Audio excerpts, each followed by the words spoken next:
Vamos agora para a nossa próxima conversa. Hoje é dia de receber o Fundo Brasil de Direitos Humanos, que é parceiro nosso aqui do Bom para Todos, sempre traz pautas importantíssimas aqui para dentro. E hoje a gente vai falar um pouquinho sobre a situação das pessoas LGBTQIA+, encarceradas aqui no Brasil. Isso porque, olha só, um levantamento realizado pelo Departamento Penitenciário Nacional em julho revelou que existem mais de 10 mil pessoas que se identificam como LGBTQIA+, em situação de cárcere aqui no país.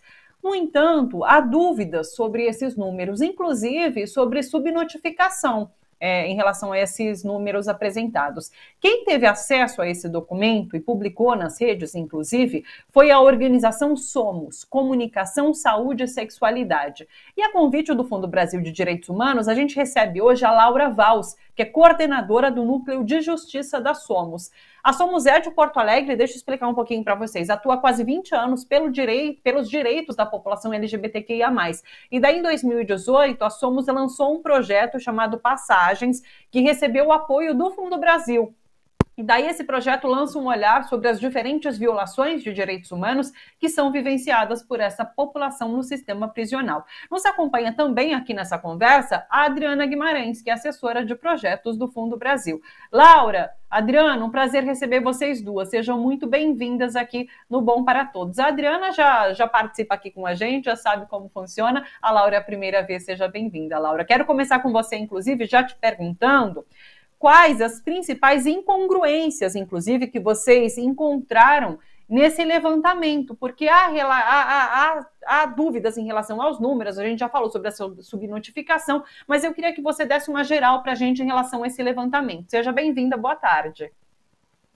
Obrigada pelo convite, Thalita. Boa tarde a todos que estão nos assistindo.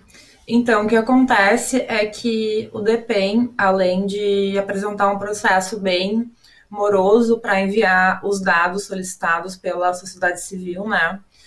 Quando ele apresenta esses dados, ele traz uma série de incongruências que, inclusive, nos colocam em dúvida sobre a quantidade de pessoas LGBT em situação de privação de liberdade no Brasil, né? Esses dados que eles nos encaminham, eles apontam duas dimensões, né? A primeira dimensão tem a ver com a diversidade sexual de gênero nas prisões, e a segunda dimensão tem a ver com o tipo de pena que essa pessoa está cumprindo, se ela é uma pessoa que está em regime provisório na prisão, ou se ela já tem uma condenação, né? E esses dados, eles divergem no seguinte: quando o DPEM aponta a quantidade de pessoas LGBT através da identidade de gênero na prisão, eles apontam 10 mil pessoas, cerca de 10 mil pessoas, tá? E quando eles apontam a mesma população em privação de liberdade no Brasil, mas considerando daí o tipo de regime, se é um regime provisório ou se a pessoa já está sentenciada, né, cumprindo uma pena privativa de liberdade, eles apontam cerca de 8.500 pessoas em cárcere. Portanto, existe uma diferença aí de 1.500 pessoas nesse lapso. Isso só pensando nos dados oficialmente lançados, né? A Somos, através do projeto Passagens, em 2018, realizou o primeiro levantamento na história do nosso país em relação à população LGBT em cárcere. Antes de 2018, não havia nenhum levantamento, seja de organizações da sociedade civil ou do próprio Estado brasileiro, em relação a essa população. Então, essa população, ela vivia invisibilizada. Não que a população carcerária, em geral, já não passe por um processo de invisibilização, né? Mas existem grupos na sociedade que, do lado de fora dos muros, sofrem determinadas discriminações e, dentro dos muros, sofrem essa discriminação, mas de uma forma diferente, mais potencializada muitas vezes. Não são raras as denúncias que nós já recebemos em relação à violação de direitos humanos da população LGBT privada de liberdade. Algumas dessas denúncias, inclusive, apontam para práticas de tortura no sistema prisional contra essa população. Então, é algo que a gente está bastante atento, né? E é importante enfatizar a necessidade, né, de o Estado conseguir fornecer esses dados tanto para as próprias políticas estatais quanto para as organizações da sociedade civil, porque são formas de a gente prevenir que essas violações elas se perpetuem. Aliás, deixa eu falar, Laura, que esse vídeo que a gente está acompanhando aqui ao lado, as imagens, são de relatos de pessoas LGBTQIA+, no sistema penitenciário, é um material produzido pela Somos, né? É super interessante, inclusive, eu consegui assistir a um trecho grande e é muito interessante, são muito interessantes os relatos que essas pessoas trazem, enfim, as vivências que elas trazem. E daí eu quero jogar para a Adriana perguntando sobre essa linha de apoio especial que, inclusive, o fundo ofereceu a Somos. Eu queria que você falasse um pouquinho e nos explicasse do que se trata. Adriana, bem-vinda. Boa tarde, Thalita. Bom, o Brasil tem a terceira maior população carcerária do planeta, né? São mais de 800 mil pessoas e oficialmente só tem lugar para a metade disso, né? Então dá para imaginar o tipo de violação que elas sofrem, assim, só se pensar no tamanho da lacuna de lugares dentro dessas, né? A prisão no Brasil, essas pessoas que estão, né, nas prisões no Brasil são, na sua grande maioria, negros, jovens, de baixa renda, né? Então a prisão acaba funcionando como um vetor de aprofundamento das desigualdades raciais, de classe, de gênero, né? O Fundo Brasil, desde a sua criação, ele apoia e fortalece, trabalha no sentido de fortalecer essas organizações que lutam pelo desencarceramento, né? Oferecer condições para a emergência dessas organizações que acompanham essa situação de perto, e aí por isso criou uma linha especial de apoio chamada Direitos Humanos e Justiça Criminal, combatendo o encarceramento em massa no Brasil, né? Que está justamente trabalhando para apoiar essas organizações a combater as violações dentro dessas prisões e o abuso de prisões provisórias, que também é algo muito marcante da arte. Aliás, eu coloquei agora aqui o link, acho que a gente consegue piscar para que as pessoas possam ter acesso a esse vídeo que a gente está exibindo, somos.org.br/passagens, e daí vocês conseguem ter acesso a Somos, né, conhecer melhor a organização e também ter acesso a esse vídeo, esses relatos da população LGBTQIA+ em cárcere no Brasil. Laura, quero voltar para você. Esses dados, inclusive, que trazem um pouquinho da realidade dessa população em cárcere, né? Esses relatos, acho que trazem um pouquinho do que é essa vivência, mas eu queria que vocês contassem para a gente, a partir do levantamento, a partir das histórias que vocês ouvem, o que é ser LGBTQIA+ em cárcere no Brasil hoje? Thalita, para responder essa pergunta, eu convido aos espectadores e espectadoras a estarem acessando o nosso Instagram, ONG Somos no Instagram, é onde a gente mais divulga nosso material atualmente.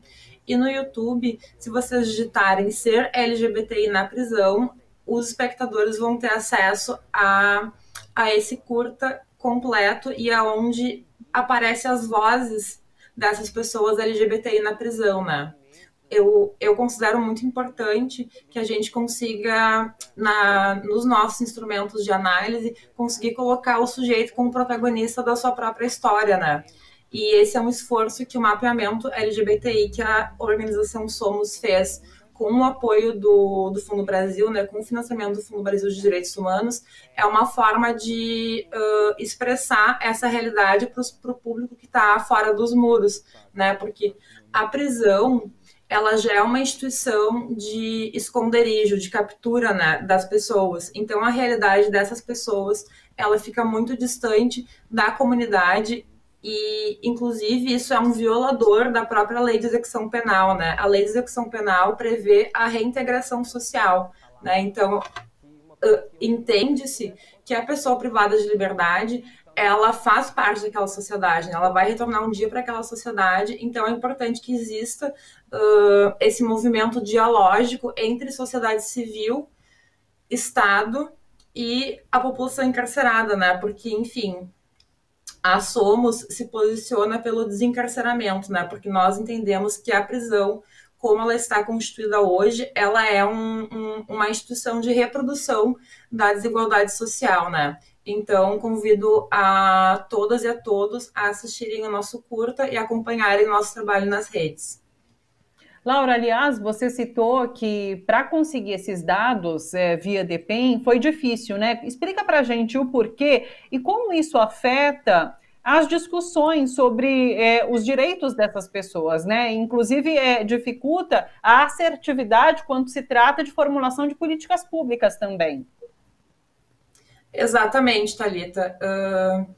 Essa dificuldade de acesso aos dados é algo que é histórico já, pensando em aprisionamento no Brasil, né? Historicamente, existe uma dificuldade da sociedade civil, das próprias universidades, estarem dentro da prisão para conseguirem compreender melhor essa realidade e dimensionar as políticas sociais para essa população, né? Não somente no momento em que a pessoa está privada de liberdade, mas para os egressos e para a sociedade em geral, né? Pensar como a segurança pública de um país pode ser algo que não acentue as desigualdades sociais de raça, de classe, de gênero, né?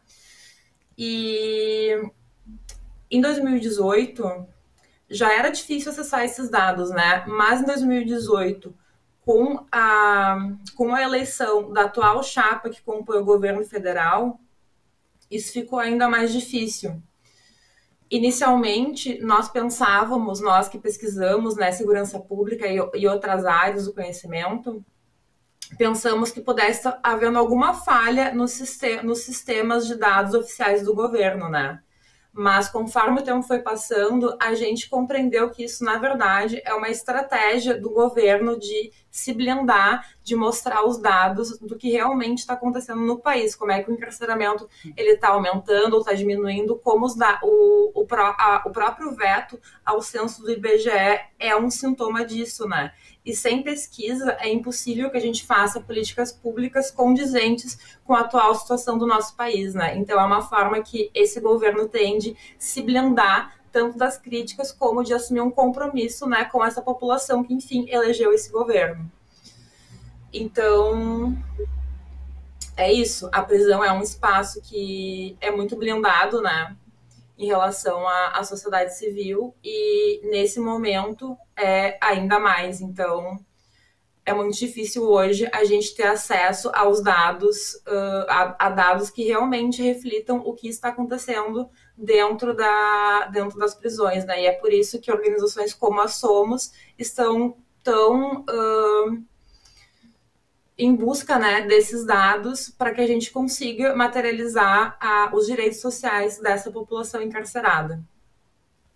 Inclusive, Adriane, eu acho que o Fundo Brasil, que trouxe aqui para a gente, para o Bom para Todos, os depoimentos mais tocantes em relação a essa população LGBTQIA+, que fez a gente refletir durante esse tempo de pandemia, em relação justamente à pandemia, mas também em relação a outros temas, mas sempre o Fundo Brasil que trouxe aqui declarações e personagens muito interessantes. E essa população sofre, a gente está falando sobre essa situação de cárcere, mas na sociedade, no geral, é uma população que sofre muito, né? E eu queria que você falasse, enquanto Fundo Brasil, o que é direcionado para que grupos que atuam na defesa dessas populações possam ter mais êxito nessa atuação, inclusive? Para quem não conhece o Fundo Brasil ele apoia organizações da sociedade civil, né, na sua luta nas diversas causas de direitos humanos contra os diversos tipos de violação aí no campo de direitos humanos, né? Então, as diversas pautas LGBTQIA+, elas são presentes, né, no nosso trabalho desde a fundação do Fundo Brasil de Direitos Humanos.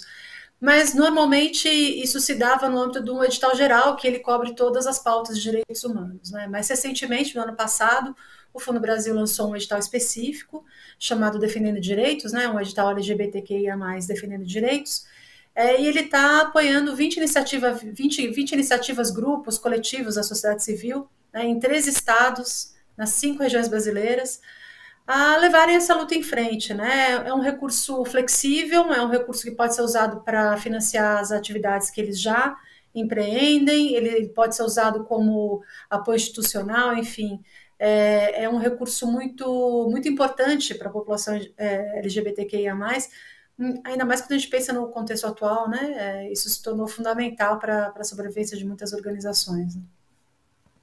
Perfeito. Laura, para a gente finalizar, eu queria que você contasse sobre a atuação da Somos, porque esse estudo de dados é uma das ações, né? Mas é uma organização, como eu disse lá a princípio, tem 20 anos, tem base aí em Porto Alegre, né? Mas fala um pouquinho sobre a atuação da Somos para a gente. Exatamente, Thalita. A Somos, ela faz 20 anos esse ano, estamos de aniversário, e nós atuamos desde o princípio da organização com a população vivendo com HIV ou AIDS e com as pessoas LGBTI, né? Nós temos várias frentes de trabalho. Eu sou coordenadora do Núcleo de Justiça, que é uma dessas frentes que é formada por profissionais, por ativistas, por estudantes de áreas como psicologia, direito e serviço social. E a gente realiza ações interdisciplinares, tanto no núcleo de justiça como nos demais núcleos. Nós temos o núcleo de saúde, o núcleo de educação e, atualmente, nós temos também o núcleo de atendimento. A Somos, em março de 2021, né, com as medidas sanitárias na cidade de Porto Alegre, sendo alteradas em consideração a 2020 e com a nossa observação, né, com o nosso olhar enquanto ativistas que atuam com pessoas LGBTI e pessoas vivendo com HIV e AIDS, percebemos que a pauperização na cidade de Porto Alegre, em função da pandemia e de políticas de austeridade fiscal adotadas tanto pelo município, quanto pelo governo estadual, quanto pelo governo federal, nós entendemos que a gente precisava voltar a agir em relação ao atendimento direto dessas populações, né? Antes desse momento de a gente iniciar o serviço de atendimento, que funciona na nossa sede semanalmente, segunda a sexta, a gente estava atuando mais com ações de advocacy, por exemplo. E agora a gente tem, além dessas incidências de advocacy, a gente também atua com o serviço de atendimento. E nós, nesse serviço, que é composto por uma equipe multidisciplinar de psicólogos, de assistentes sociais, de advogados, de terapeutas ocupacionais e de estudantes dessas áreas, a gente realiza o atendimento direto dessa população e o nosso trabalho, ele se baseia em aproximar, né, os direitos sociais dessa população, que muitas vezes fica à margem dos direitos sociais, que é uma população que acaba ficando marginalizada aos seus próprios direitos, não conhecendo seus próprios direitos, e ao mesmo tempo é uma população que, em relação ao direito penal, ela é bastante visada, né? As pessoas negras, as pessoas LGBTI, com especial ênfase as travestis e as transexuais, são populações que são muito visadas pelo encarceramento, né? Então, a gente atua principalmente nesse sentido hoje. Eu vou chamar a atenção novamente para esse documentário da Somos, que é o Passagens, que eu achei assim muito tocante, hein? Os depoimentos, os relatos que os personagens trazem. Então, vou falar de novo para você entrar no somos.org.br. Queria que você, Laura, repetisse. Você deu o Instagram e o YouTube. Repete para a gente, por favor. O nosso Instagram é @ONGSomos e o documentário é Ser LGBTI na Prisão. Perfeito. Adriana, só para encerrar com você também, vocês estão com o Fundo Brasil está com um projeto novo, né? Para que as pessoas LGBTQIA+, compartilhem histórias e com o objetivo de justamente sensibilizar a sociedade. Chama @minhatour. Conta pra gente, Adriana. A invisibilização das pessoas LGBTQIA+, dos direitos delas, né? Então, o Fundo Brasil lançou essa iniciativa no Instagram, né? Então, é só colocar lá @minhatour e você vai cair no perfil do Minhatour. E lá você vai poder ler histórias reais, né? De pessoas que compartilharam com a gente histórias sensíveis, engraçadas, enfim, algumas mais tocantes. Mas, acima de tudo, a gente quer que as pessoas possam se encher as histórias, né? Que essas histórias sirvam para tocar as pessoas, mas para que elas se enxerguem nelas, para que elas entendam a proximidade desse tema com a vida de todos nós, né? Eu acho que é isso. Perfeito. Deixa eu chamar o pessoal também para o fundobrasil.org.br para conhecer melhor o Fundo Brasil. Inclusive lá tem os editais, tem as organizações que são auxiliadas pelo Fundo Brasil, então fundobrasil.org.br.